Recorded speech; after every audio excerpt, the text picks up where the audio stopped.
ప్రేక్షకులకు ప్రత్యేక కార్యక్రమానికి స్వాగతం. గుంటూరు హిందూ కళాశాలలో హిందీ శాఖలో ఉపాధ్యాయునిగా అలాగే అధ్యక్షునిగా 2007లో రిటైర్ అయ్యారు. గుంటూరు శ్రీనాథ పీఠంలో కార్యదర్శిగా ఎంతో కాలం సాహిత్య సేవ చేశారు. కంచి కామకోటి పీఠ అలాగే హరిహర దత్తక్షేత్ర పాలకవర్గ అధ్యక్షుడిగా ఆధ్యాత్మిక సేవలో పునీతుడయ్యారు. కంచి కామకోటి పీఠాధిపతులకు అత్యంత ప్రియ శిష్యులయ్యారు. అనేక వార మాసపత్రికలలో సుమారు 100కు పైగా కథలు రాశారు. అంతేకాకుండా అతను ప్లస్ ఆమె whole square is equals to ఎంత అనే కథకు స్వాతిలో ఆయనకు బహుమతి కూడా లభించింది. షోకేస్ అనే బొమ్మ కథకి నవ్య వారపత్రిక వారు బహుమతి కూడా అందించారు. అంతరంగ తరంగాలు అనే నవలకు బహుమతి కూడా లభించింది. వేదాంత పంచరసి అనే గ్రంథానికి వ్యాఖ్యానం కూడా రాశారు. భాగవతంలోని దశమ, ఏకాదశ, ద్వాదశ స్కంధాలకు వ్యాఖ్యానం కూడా రాశారు. వచనామృతం అనే గ్రంథాన్ని హిందీలో నుండి తెలుగులోకి అనువదించారు. అంతేకాకుండా కఠోపనిషత్ అనే వ్యాఖ్యాన్ని రాశారు. రామాయణంలోని సుందరకాండలో 68 స్వర్గాలకు 2800 శ్లోకాలను తెలుగులో తాత్పర్యం రాశారు. జీవితమంతా సాహిత్య సేవలో అలాగే వేదాంత నిష్టంలో జీవితం గడిపారు. ఆయనే మన దత్తప్రసాద్ గారు. ఈరోజు మనతో పాటు ఉన్నారు దత్తప్రసాద్ గారు. ఆయన అడిగి మరిన్ని వివరాలను తెలుసుకుందాం. దత్తప్రసాద్ గారు నమస్తే అండి. నమస్కారం. ప్రసార టీవీకి స్వాగతం. థ్యాంక్ యూ అమ్మా. ఈరోజు మాకు చాలా ప్రశ్నలు తెలుసుకోవాలని ఉందండి మీ ద్వారా. ముందుగా లలిత సహస్రనామం గురించి తెలుసుకుందాము. సహస్రనామాలలో అత్యంత ప్రాధాన్యాన్ని కలిగింది లలిత సహస్రనామం. మరి ఈ లలిత సహస్రనామంలో విశిష్టత ఏంటి, దాన్ని వివరించగలరా? కాంచీ కాంచన ఘంటికా చయన దత్కారుణ్య పాదోతి ఆ కాంచీ పట్టణ నాయికా మణికి శ్రీ కామాక్షికిన్ గూర్చు మా కంచి స్వాముల గాంచి హైందవ మతగ్లాని నివారించు తత్ప్రాంచద్భాషణ దివ్యశక్తికి సాష్టాంగముగా మృక్యదను. మనకున్నటువంటి అనేక దేవీ దేవతా సహస్రనామాల్లో లలితా సహస్రనామావళి అత్యంత వైభవాన్ని పునఃస్థాపితం చేసుకున్నది. కారణం ఏమిటంటే 1000 నామాలతో అమ్మ వైభవాన్ని ప్రస్తుతింపబడి, అమ్మ శక్తిని ప్రస్తుతింపబడి, చివరికి ఏకాకిని భూమరూప నిర్ద్వైత ద్వైతవర్జిత అన్న నామానికి సాధకుణ్ణి ఆ సహస్రనామావళి తీసుకెళ్తున్నది. భూమరూప అంటే ఎత్ర నాణ్యత్ పశ్యతి, ఎత్ర నాణ్యత్ శృణోతి, ఎత్ర నాణ్యత్ విజానాతి. ఈ కనిపించేటువంటి దృశ్యమానమైనటువంటి జగత్తంతా ఎప్పుడైతే బ్రహ్మస్వరూపంగానే కనిపిస్తుందో, ఎప్పుడైతే బ్రహ్మస్వరూపంగానే వినిపిస్తుందో, ఎప్పుడైతే బ్రహ్మస్వరూపంగానే తెలియబడుతుందో అది భూమాస్థితి. సామాన్యమైనటువంటి మానవుణ్ణి అభ్యాసాతిశయజ్ఞాత అనేటువంటి ఒక నామం ద్వారా అభ్యాసం చేయించి చేయించి చేయించి సాధన చేయించి అతన్ని బాహ్యరూప వర్ణన ద్వారా అమ్మ వాంఛితార్థప్రదాయని, అమ్మ కోరిన వరాలను ఇస్తుంది, నువ్వు వచ్చి అమ్మను ప్రార్థించు, అమ్మను స్తుతించు, అమ్మ పట్ల భక్తి కలిగి ఉండు అని చెప్పి తీసుకొచ్చి అతన్ని ఇంకో సోపానాన్ని ఎక్కించి భండపుత్ర వధోద్యుక్త శక్తిసేన సమన్విత ఒక భండు అనేటువంటి రాక్షసుడు ఉన్నాడు. దుష్ట శిక్షణ చెయ్యాలని చెప్పి అమ్మ చేత ఆ దుష్ట శిక్షణ చేయించి పౌరాణిక స్థాయి నుంచి మంత్రస్థాయికి తీసుకెళ్ళి తదనంతరం సర్వోపనిషదుద్గుష్ట అన్ని ఉపనిషత్తుల్లో, బ్రహ్మసూత్రాల్లో, భగవద్గీతలో, ప్రస్థానత్రయంలో చెప్పబడినది అమ్మ తత్వమే. అమ్మ ఈ సహస్రనామాల్లో స్త్రీలింగంగా చెప్పబడినప్పటికీ కూడా అమ్మ బ్రహ్మతత్వమే, సత్ చిత్ ఆనందతత్వమే అన్నటువంటి ఒక మహత్తరమైనటువంటి సందేశాన్ని ఇస్తుంది. కాబట్టి ఆ నామాలు అత్యంత విశిష్టమైనటువంటివి అని చెప్పి నా ఉద్దేశం. అలాగే మిథ్య జగత్ అధిష్టాన అన్న నామతత్వాన్ని వివరించగలరా అండి? అలాగే తల్లి, మిథ్యా జగదధిష్టాన అన్నటువంటిది చాలా విశిష్టమైనటువంటి తత్వం. ఆ నామం ద్వారా, ఒక్క నామం ద్వారా మహత్తరమైనటువంటి అద్వైత సిద్ధాంతంతా, ఆధ్యాత్మిక చింతనంతా పొందుపరిచారు ఆ ఒక్క నామంలోనే. మిథ్యా జగత్ అధిష్టాన. ఈ మిథ్యా జగత్తుకి అమ్మవారు అధిష్టానం అన్నమాట. ఈ జగత్తేమిటి, మిథ్యేమిటి, మన ముందు ఇంతమంది ప్రజానీకం కనబడుతున్నది, ప్రపంచం కనబడుతుంది, ఇది మిథ్య అంటే ఎట్లా చెల్లిపోతుందని అని మీరు అంటే అనవచ్చు. అంటే దానికి కారణం ఏంటంటే కల కనువేళ సత్యమిది కాదని చెప్పిన నమ్మలేను, ఆ కల కరుగంగా సత్యమది కన్నుల కట్టు, అసత్యమంచు ఈ కల కల వంటి సృష్టియును కలయటన్న మనమ్ము నమ్మదు, ఈ అరల మునుంగు వేళ కలలందున తేరడు వేళలో శివ అని నేను చెప్పినట్టు ఈ ప్రపంచము మిథ్యకాక శాశ్వతమా? నిన్న ఉన్నవాళ్ళు ఇవ్వారు లేరు, ఇవాళ ఉన్నవాళ్ళు రేపు ఉండరు, ఇవాళ ఉన్నటువంటి దృశ్యం రేపు ఉండదు. అట్లా ఈ దృశ్యం పరివర్తనశీలమై మారిపోతూ ఉంటే ఆ అమ్మ మీద ఈ ప్రపంచం ఆచ్ఛాదింపబడింది. ఎట్లా అయితే మందాంధకారంలో ఒక తాడును చూసి ఒక అజ్ఞుడు ఇది పాము అనుకున్నాడు. ఆ పాము అనుకున్నప్పుడు అక్కడ కూరలు కనపడ్డాయి, అక్కడ తోక కనపడ్డది, పడగ కనపడ్డది, భయభ్రాంతుడైనాడు. కానీ ఒక దీపం తీసుకొచ్చి చూపెడితే అది పాము కాదు, తాడే అని నిర్ణయించుకున్నాడు. అట్లాగే అజ్ఞానంలో ఉన్నప్పుడు ఇది ప్రపంచంగానే కనపడుతుంది. జ్ఞానం ఆవిర్భవిస్తే ఇదంతా అమ్మ స్వరూపమే. అమ్మ యొక్క విశిష్టమైనటువంటి అద్వైత సంబంధమైనటువంటి ఆ సత్య చిత్ ఆనంద స్వరూపం ఇదని చెప్పి అని ఆ నామం యొక్క తాత్పర్యం. చాలా చక్కగా వివరించారండి. ఆ బాల గోప విదిత అన్న అమ్మ నామంలోని గూఢార్థాన్ని తెలియజేయగలరా? అట్లాగే తల్లి, స్థూలంగా చూసుకుంటే ఆ నామం యొక్క అర్థం ఏమిటంటే ఆ బాల గోప విదిత. అమ్మ బాలుడికి కూడా తెలుసు, గోపాలుడికి కూడా తెలుసు. ఏమీ చదువుకోనటువంటి బాలుడికి గోపాలుడికి తెలియటం ఏమిటండి అన్న ఒక ప్రశ్న ఉదయించవచ్చు. అక్కడే అపరోక్షానుభూతి శంకర భగవత్పాదులు వారు ప్రతిపాదించినటువంటి అహం బ్రహ్మాస్మి, తత్వమసి, ప్రజ్ఞానం బ్రహ్మ, అయమాత్మా బ్రహ్మ అనేటువంటి ఆ వేదాంత తత్వాన్నంతా ఒక్క నామంలో పొందుపరచబడదన్నమాట. ఎవరైతే నేను నేను నేను అనుకుంటుంటూ ఉంటారో ఆ నేనే అమ్మ స్వరూపం, ఆ నేనే అమ్మ, ఆ నేనే అన్ని నేనులు నేనైన నేను అన్నటువంటి ఆ అమ్మ తత్వాన్ని ఆ ఆబాల గోప విదిత బాలుడికి తెలుసు, గోపాలుడికి తెలుసు, జ్ఞానికి తెలుసు, అజ్ఞానికి తెలుసు, విద్యలో ఉన్నవానికి తెలుసు, అవిద్యలో ఉన్నవానికి తెలుసు అనేటువంటి ఒక విశిష్టమైనటువంటి నామంగా చెబుతూ ఆ నామంలో ఉన్నటువంటి అద్భుతమైనటువంటి తాత్పర్యం ఇదని చెప్పి మన పాఠకులకి వివరిద్దాం. లలిత సహస్రనామావళిలో మొత్తం 181 శ్లోకాలు ఉన్నాయి. అంటే ప్రతి శ్లోకానికి 2 పాదాలు ఉంటే 365 పాదాలు అన్నమాట, 305 చరణాలు అన్నమాట. అది ఎక్కడ ప్రారంభం అవుతుందంటే శ్రీమాత శ్రీ మహారాజ్ఞి శ్రీమత్ సింహాసనేశ్వరి చిదగ్నికుండ సంభూత దేవకార్య సముజ్జత ఉజ్జద్భాను సహస్రాభ చతుర్బాహు సమన్విత మనోరూపేక్షు కోదండ పంచతన్మాత్ర సాయిక ఇట్లా ప్రారంభమైనటువంటి నామాల్లో మొదటి శ్లోకంలోని మొదటి లైన్లో శ్రీమాత శ్రీ మహారాజ్ఞి శ్రీమత్ సింహాసనేశ్వరి అనేటువంటి 3 నామాలు ఉన్నాయి. ఆ 3 నామాలు అమ్మ యొక్క సృష్టి స్థితి లయ తత్వాలకి ప్రతీకగా నిలుస్తాయి. ఆ శ్రీమాత అనేటువంటి సృష్టికి, శ్రీ మహారాజ్ఞి అనేటువంటి స్థితికి, శ్రీమత్ సింహాసనేశ్వరి అనేటువంటిది లయానికి ప్రతీకగా మనం దానిలో ఉన్నటువంటి తాత్పర్యాన్ని స్వీకరించాలి. తైత్తిరీయోపనిషత్తు చెప్పినట్టు యతో వా ఇమాని భూతాని జాయంతే ఏన జాతాని జీవంతి యత్ ప్రయంతభిసంసంతి. ఈ భూతాలన్నీ, ఈ జీవులన్నీ, ఈ ప్రాణులన్నీ ఎక్కడి నుంచి ఉద్భవిస్తున్నాయో, ఎక్కడ స్థితిని పొందుతున్నాయో, ఎక్కడిని లయిస్తున్నాయో ఆ తత్వమే అమ్మతత్వం, ఆ తత్వమే పరబ్రహ్మతత్వం, ఆ తత్వమే మనం ఇవాళ ప్రతిపాదిస్తున్నటువంటి శ్రీమత్ సింహాసనేశ్వరి అనేటువంటి అమ్మ యొక్క మహత్తరమైనటువంటి వైశిష్ట్యం.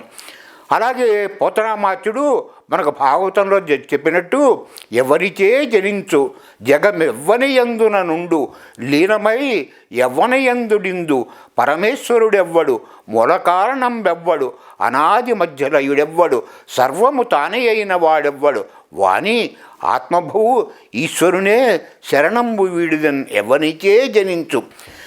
ఈ జగత్తు ఎవరి ద్వారా పుడుతున్నదో, ఎవ్వనియందుడిందు ఎవనిలో ఉంటుందో లీనమై ఎవ్వనియందుడిందు పరమేశ్వరుడెవ్వడు మూల కారణం ఎవ్వడు సర్వము తానే అయిన వాడెవ్వడు.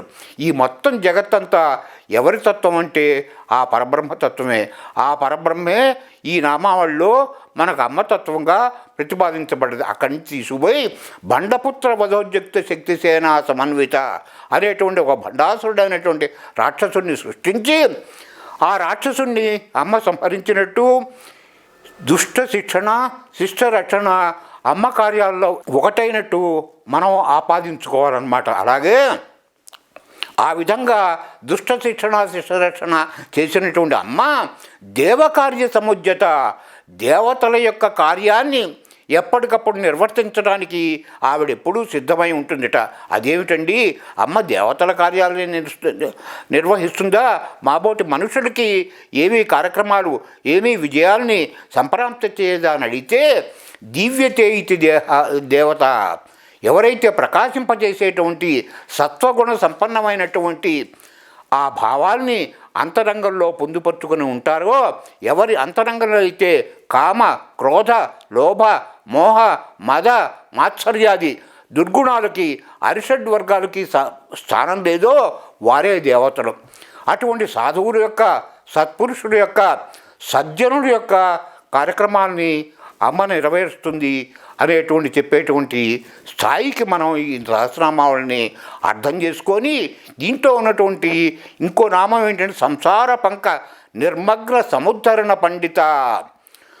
సంసారం అనేటువంటి పంకంలో, పంకం అంటే బురద, ఈ సంసారం అనేటువంటి పంకంలో నిర్మగ్న మునిగిపోయినటువంటి జీవుల్ని సముద్ధరణ పైకి ఉద్ధరించి అసంసారంలోకి సుఖదుఖాత్మకమైనటువంటి సంసారం లేకుండా ముక్తి పదంలోకి అమ్మ నడిపిస్తుందని చెప్పి ఆ ఒక్క నామం మనకు చెప్తుంది. అదేమిటంటే సంసార పంక నిర్మగ్న సముద్ధరణ పండిత. అలాగే జన్మ మృత్యు జరా తప్త జన సంతోషదాయిని. జన్మ మృత్యు జరా తప్త, జన్మతో పుట్టటం గిట్టటం అనేటువంటి ఈ చక్రంలో కొట్టుమిట్టాడుతున్నటువంటి జనాలకి ఆవిడ ఆనందాన్ని, పరమానందాన్ని, సచ్చిదానందాన్ని, ముక్తిని ప్రదానం చేస్తుంది అని చెప్పి ఆ నామం యొక్క తాత్పర్యం. ఇలా అడుగడుగున అమ్మనామాల్లో ఒక మహత్తరమైనటువంటి అంశాన్ని అంతర్ముఖ సమారాజ్య బహిర్ముఖ సుదుర్లభ. ఈ బహిర్ముఖంగా ఈ ప్రపంచంలో ఎంత వెతికినా అమ్మతత్వం నీకు కనిపించదు. ఎక్కడ కనిపిస్తుంది అంటే అంతర్ముఖ సమారాధ్య, నీలోకి నువ్వు చూసుకో. నీలో ఏ అంతరాత్మ అయితే ఉందో, ఏ ప్రత్యేగాత్మ అయితే ఉన్నాడో, ఏ నేను అయితే ఉన్నదో ఆ నేనే పరబ్రహ్మతత్వము, ఆ నేనే అమ్మతత్వము అని చెప్పి అటువంటి ఎన్నో విశిష్టమైనటువంటి నామాలు ఈ లలితా సహస్రనామాల్లో పొందుపరచబడి ఉన్నాయి. ఈ ప్రతి నామాన్ని ఎక్కడి నుంచి మొదలవుతుందంటే అమ్మ చిదగ్నికుండ సంభూత. చిత్ అనేటువంటి అగ్నికుండం నుంచి అమ్మ ఆవిర్భవిస్తుంది. చిత్ అంటే జ్ఞానము, జ్ఞానాదేవత కైవల్యం అని చెప్పి శంకర భగవత్పాదులు వారు చెప్పినట్టు జ్ఞానం అనేటువంటి అగ్నికుండం నుంచి అమ్మ ఆవిర్భవిస్తుంది. ఎట్లా ఆవిర్భవిస్తుందంటే అగ్నికుండం నుంచి పైకి అలా లేచి వస్తుంటుంది. అలా లేచి వచ్చేటప్పుడు మొట్టమొదటి మనకు కనిపించేది ఏమిటి? కేశాలు. చెంపక శోక పున్నాగ సౌగంధిక రసత్కచ. ఆ కేశాలు కనపడుతూ చెంపక అశోక పున్నాగ సౌగంధిక లసత్ కచ. అటువంటి కేశజాలంతో ఉన్నటువంటి అమ్మవారు చిదగ్నికుండం అనేటువంటి అగ్నికుండం నుంచి పైకి ఆవిర్భవిస్తుంది. దేనికోసం? ఇందాక మనం చెప్పుకున్నాం, దేవకార్య సముజ్జత. ఇక్కడ శిష్టుని రక్షించడానికి, దుష్టుని శిక్షించడానికి అమ్మ ఆ అగ్నికుండం నుంచి ఆవిర్భవిస్తుంటే ఆ కేశజాలం కనపడిన తర్వాత కనత్కోటీర మండిత కిరీటం కనపడుతుంది. ఆ తర్వాత నుదుటి భాగం అష్టమీ చంద్ర విభ్రాజత్ అళికస్థల శోభిత. అమ్మ యొక్క ఆ నుదుటి భాగం ఎట్లా ఉందంటే, పాల భాగం ఎట్లా ఉందంటే అష్టమీ చంద్ర, అష్టమి నాటి చంద్రుడు అయితే అర్ధచంద్రాకారంలో ఉంటాడో అటువంటి అర్ధచంద్రాకారంలో అమ్మ యొక్క ఆ నుదురు ఉన్నది అని చెప్పి ఆ నామం చెబుతుంది. అలా చెప్పి చెప్పి చెప్పి కైర హ్రీం హసకల హ్రీం సకల హ్రీం అనేటువంటి పంచదశ మంత్రాన్ని క ఏ ల హ్రీం హసకర హ్రీం సకల హ్రీం అనేటువంటి పంచదశి మంత్రం యొక్క స్వరూపమే అమ్మ. ఆ స్వరూపంలో త్రికూటాలు ఉంటాయి. ఆ త్రికూటంలో మొదటి కూటము అమ్మ శిరస్సు, రెండో కూటము అమ్మ కంఠం నుంచి నాభి వరకు ఉన్నటువంటి స్థానం, మూడోది ఏమన్నా నాభి నుంచి పాదాల వరకు ఉన్నటువంటి స్థానం అని చెప్పి ఆ నామం యొక్క ఆ మంత్రశాస్త్రంలో ఉన్నటువంటి వైభవాన్ని, అమ్మ యొక్క స్వరూపమే ఆ వైభవం అని చెప్పి ఆ లలితా సహస్రనామావళి మనకు పొందుపరుస్తూ, అందుకని సాధకుడు ప్రతిరోజు ఆ కార్యక్రమాన్ని, ఆ సహస్రనామాలను పారాయణ చేస్తూ పోతుంటే, ఆ పారాయణ చేయగా